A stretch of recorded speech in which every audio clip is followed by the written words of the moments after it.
อันนี้เป็นเมนูอาหารเรียกน้ำย่อยเด้อพี่น้องก่อนเราจะไปกินอาหารจานใหญ่ๆหรือว่าจะเก็บไปกินพวกซีฟู้ดเราก็จะมากิน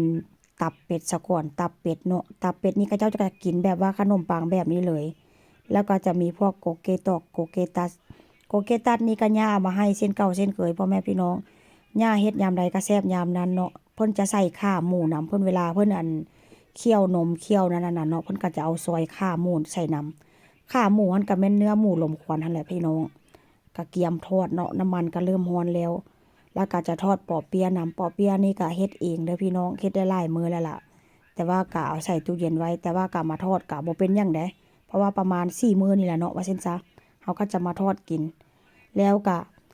เวลาทอดนะพี่น้องเวลาทอดโกเกตัดนี่นะค่อนข้างจะเฮ็ดไฟร้อนๆแล้วเอาลงไป แต่ว่าค่อยนี่ค่อยเปิดไฟร้อนหลายค่อยพยานมันไหม้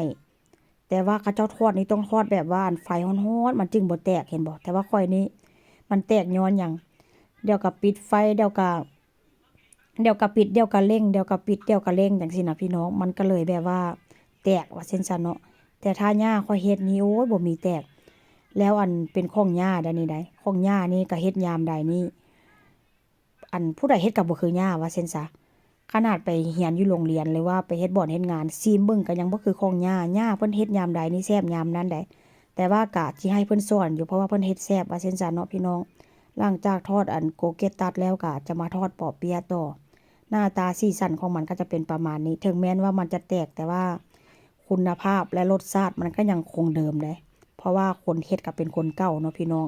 ก็อยากไปเรียนไว้อยู่เพราะว่าอย่างเวลาเพิ่นก็บอกได้เวลาเพิ่นบ่อยู่เวลาเพิ่นบ่อยู่นำแล้วหั่นน่ะสิได้เฮ็ดให้ลูกให้ผัวกินว่าซั่นเพิ่นว่าเด้แล้วอันนี้ก็เป็นหน่อไม้กระป๋องเนาะพี่น้องหน่อไม้กระป๋องนี่ก็ซื้อมานำหมู่ซื้อมาจากบ้านสวนพุ่นล่ะซื้อมา12กระปุกราคาก็ค่อนข้างแพงหน่อยนึง หมู่เขาเจ้าเป็นคนเฮ็ดเขาเจ้าเฮ็ดสวนหั่นน่ะเนาะก็เลยซื้อมาจากเขาเจ้าว่าซั่นซะแต่ว่ากะแซ่บแดเนาะแบบว่ามันบ่เหม็นเขียวบ่เหม็นอีหยังหั่นน่ะเขาเจ้าคุณภาพเพราะว่าเขาเจ้าเฮ็ดแล้วเขาเจ้าก็ส่งโรงงานว่าซั่นซะพ่อแม่พี่น้องอันนี้ก็เป็นหน้าตาเมนูของในวันที่แบบว่าต้อนรับปีใหม่เนาะลูกชายก็กินอย่างใหญ่ลูกชายก็ได้กินไปแล้วก็บอกว่าแซ่บกินหลายขนาดนั้นลูกชายนี่ก็พี่น้องเพิ่นก็เดือนนี้แหละเนาะเดือนที่แบบว่าเดือนปีใหม่นี่แหละประมาณ วันที่15ก็เป็นวันเกิดนางก็ครบรอบ5ปีแล้วพี่น้องเบิ่งปอเปียะข่อยเฮ็ดหลายอันโพดหลายอันติดต่อกันเฮ็ดอันนั้นแดอันนี้แดก็ค่อนข้างจะใหม่แต่ว่าก็บ่เป็นหยังเด้อพี่น้องก็แซ่บคือเก่าอันนี้ก็เป็นหน้าตาของลุงหรือว่าหน้าตาของน้องพ่อเพิ่นมากินข้าวนำในมื้อนี้แล้วเมนูถัดไปนี้ก็คุณซ่าก็มีหน้าที่เฮ็ดต่อเนาะเพราะว่าทุกเมนูนี่ข้อยก็เฮ็ดมาแล้วมื้อนี้เมนูที่ว่าคุณซ่าจะเฮ็ดก็ทอดปลาใส่ไข่